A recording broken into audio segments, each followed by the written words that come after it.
News 5 at 6 starts now. All I know is our town needs help. It's been nearly 2 weeks since the train derailment forced thousands in East Palestine to leave their homes. I think there's legitimately fear here. 12 days of worry, stress, and unknowns. We hear you and we understand why there is anxiety. Today, new hope of getting answers. I want my town safe. And that hope comes in the form of leaders from Washington, D.C. Now, the head of the EPA, as well as Ohio's 2 senators and representatives, were in East Palestine getting a firsthand look at what that town is going through and what's being done to clean up after that train derailment nearly 2 weeks ago, followed by a toxic chemical release. That's not the only town dealing with a train derailment tonight. Another train went off the tracks in Michigan today. And remember, Sandusky is still working to recover months after a train derailed there. We were, of course, in East Palestine again today, as we have been since this all began, hearing your concerns, trying to get answers. And both News 5's John Kosick and investigator Tara Morgan are there tonight, finding out what those in D.C. are doing to help, while Clay Lepard is live in Sandusky to show us the lingering impact of the derailment that took place there. Okay, let's start with Tara, who is with the EPA administrator today, meeting with one woman still scared to go back home. Christina Ferguson, she lives right along Sulphur Run Creek, which goes right through downtown East Palestine. Now, she has parents in their 80s, and they don't want to return home. So her home was toured by the EPA administrator. He toured the home and he toured the creek, and I was able to ask them some questions that people want answered. Christina Ferguson has lived in East Palestine all her life. I want to hear that my creek is going to be clear. I played in that as a child. Christina is fighting tears, talking with us about her childhood home and family. They're staying in a hotel, including her mother and stepfather, who are in their 80s. They're crying. She just wants to be home. It's her house. It's her life. EPA Administrator Michael Regan toured Christina's house as another air quality screening was done. Volatile organic compounds and hydrogen chloride. Christina lives in the 1-mile evacuation zone. She says high readings from a previous screening were in her mom's bedroom and laundry room. We should not have been let back into town until all of this was done. Can you tell us how far the scope will be just beyond this 1 mile? Just quickly. People want to know if it's 3 miles out. Tell us. I asked Regan some tough questions about air quality, soil, and water testing when he toured Sulphur Run Creek for people in East Palestine and beyond the evacuation zone. Should it go beyond these 500 homes, though? Well, you know, the science will dictate how far it spans out.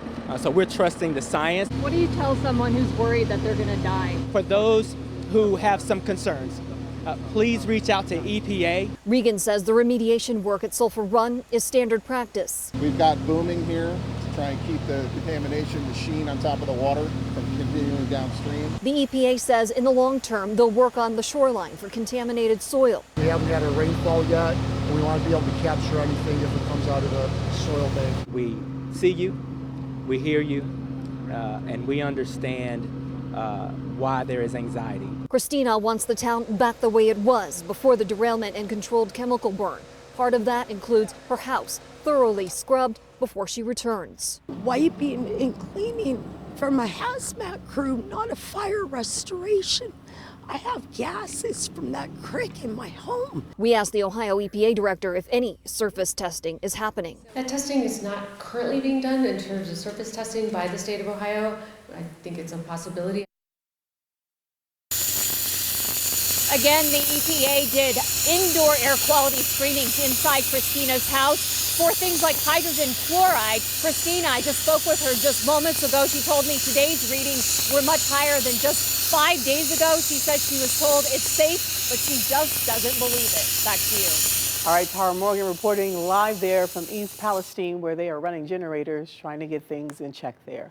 The pressure continues to mount in Washington to take action to both clean up what's left behind and ensure it doesn't happen again. Both of Ohio's senators were also in East Palestine today, and they spoke with News 5's John Kosick, who continues our team coverage tonight. John, this is something where there is bipartisan support.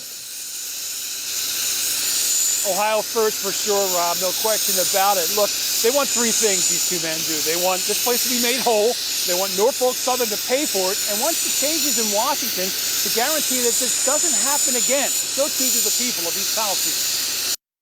Behind William Hugar's East Palestine home, cleanup continues at the site of last week's train derailment and fire. In front of it, he watches the street sweepers going back and forth. Hey, if you saw how muddy they were, I like it. One good rain and this will all go away. And doesn't it concern you where that rain will take the stuff? The more rain we get, the more it will be diluted. The more it's diluted, the less it'll harm.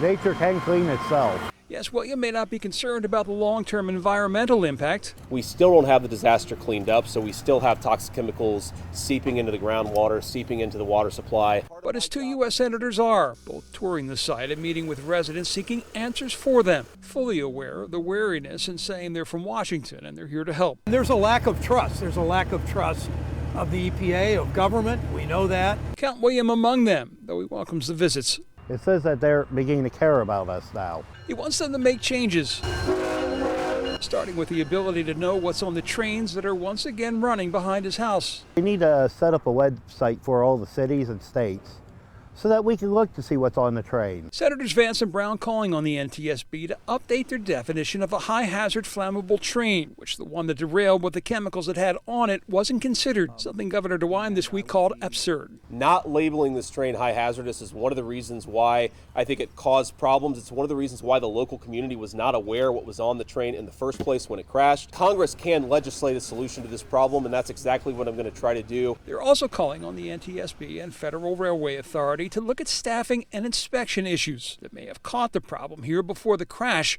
Their letter states workers used to be given 3 minutes to inspect each rail car. They now get 30 to 45 seconds. All of us need to understand, are these inspections done right? We've had two other derailments in Ohio, one in Sandusky, and Norfolk Southern still hasn't paid fully to clean that up, one in Steubenville, the county south of here. We're paying attention, we're watching it.